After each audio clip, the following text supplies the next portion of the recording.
there is no such a thing as an average sow. We have been able to collect a lot of detailed information on how the sows eat during the lactation period, right? And that allow us to have a better characterization of the differences between sows, between parities, and also identify the patterns of how the sows are eating. So with that being said, one of the things that we have discovered is that only about 7% of the population of sows is what we call an average sow, right?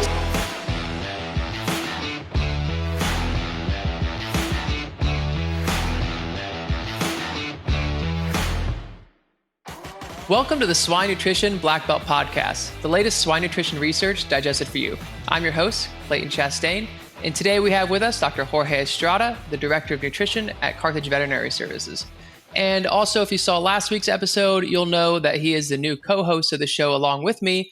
However, today, Jorge is just going to be play the part as the guest. So, Jorge, you've been a guest on the show now, and you've been the host for the last one. So we can probably skip through some of the introductions, as most of the listeners should probably already know you by now. So let's just jump right into the topic for today. So sow feed intake during lactation is critical to ensure the piglets get enough nutrition. So maximizing intake is always important. But it can be a bit more complicated than just simply saying feed them ad libitum. So I guess to start us off, could you give us an overview about sow feed intake during lactation and the different feeding patterns we may see? Thanks for that, Clayton. And, glad to be here. Of course, it's always good to share with our audience what we learn. And then today, I have the opportunity to share with you quite a bit of data that we have been working with our research team. So as you guys are aware, the Carthage system is being known for the amount of research that we do with sows.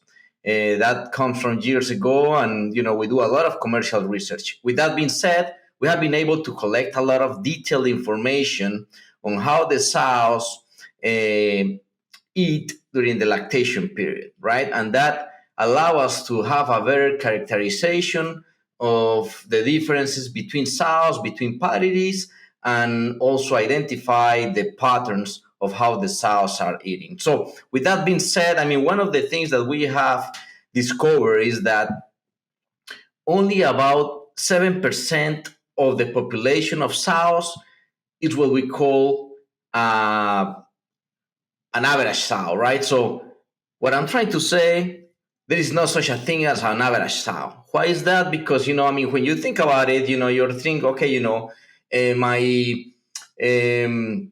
total born is 16, 17, my born alive is 15 and a half, and then, my previous mortality is this, and my win weight is this, right? So with that, you put together a nutritional program for those sows, and then what you realize soon enough is that only 7% of the population meets that specific description of the sow, right? So with that being said, there is a lot of variation within a farrowing room. And then we, in the swine business, we need to understand how to better tackle that problem, right? So with that being said, years ago, 1996, Koketsu et al., they published a paper describing, the feed patterns. So a few years ago, our friends from Gestal and Dr. Frobos invited us to participate in a sow forum, and then they kind of did an update on how the feed intake is characterized, right? So with that being said, there are basically 6 categories that those guys described, right? So I'm gonna kind of go through them fairly quick. So the number 1 is gradual, right?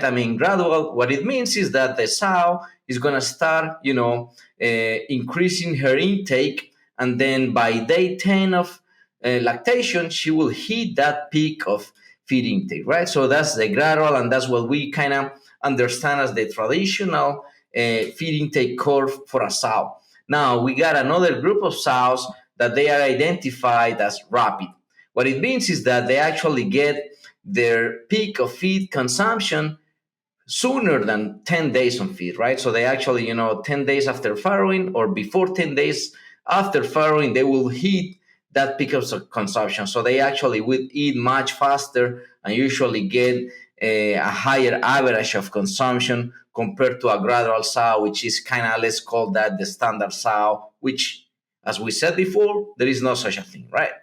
And then there are a couple more variations to that. So they describe one that is low, low, low, which is basically is a sow that is eating below 5.5 kilograms a day throughout the lactation. So they really don't have a peak of consumption. They keep a very low consumption throughout the lactation period. And then they also describe what we call the low high high. So the low high high is a sow that during the first week the consumption is below 5.5 kilograms. But then after that, they actually, after day 7 or so on lactation, they actually get a better peak of consumption. However, those sows that are in the low high high category, they really never hit that consumption of an agrarian sow, right? And then they also describe a couple variations, saying like, okay, you might have what they call a major or a minor drop in consumption, right? A major is basically, well, that sow for more than for 2 days or more, she actually is eating like less than 2 kilograms, during those 2 days compared to the previous days, right? And then the minor is a sow that, for 2 days or more, she's eating like a little bit less, but more than 2 kilograms compared to the 2 previous days. That is important because, of course, those sows that have a drop in intake, we got to understand what's going on with them, right? I mean, something is going on, and then what is the effect of that drop, right? So that's, with the data that we put together, Clayton, that's kind of what we're trying to understand. Giga Technologies manufactures Gestall swine precision feeding systems, designed by a family of pork producers for pork producers. The Gestall feeders are a simple, durable, and reliable solution, trusted by industry experts for all production stages. For 30 years now, Giga Technologies has been at the forefront of innovation, continuously enhancing sow nutrition and delivering remarkable outcomes for producers. Contact Giga Technologies specialists to learn more. Gotcha. And I also assume when you're looking at this that there's, obviously when it comes to sow performance, there's a difference with Parity 1 sows and Parity 2 plus or older mature sows. So when looking at those feed intake patterns, was there also a difference with those, with the younger sows versus the more mature sows? Right. And then that's part of what we saw with this data is like those. So when you look at the low intake patterns, which is like the low, low, low, or low, high, high, those two basically, the average parity of that sow is like average parity 1, right? Meaning that most of those sows are young sows, right? So there is a correlation between those two patterns and what's the parity of the sow. So that's one thing. But then a little bit going further, so what we saw is okay, more.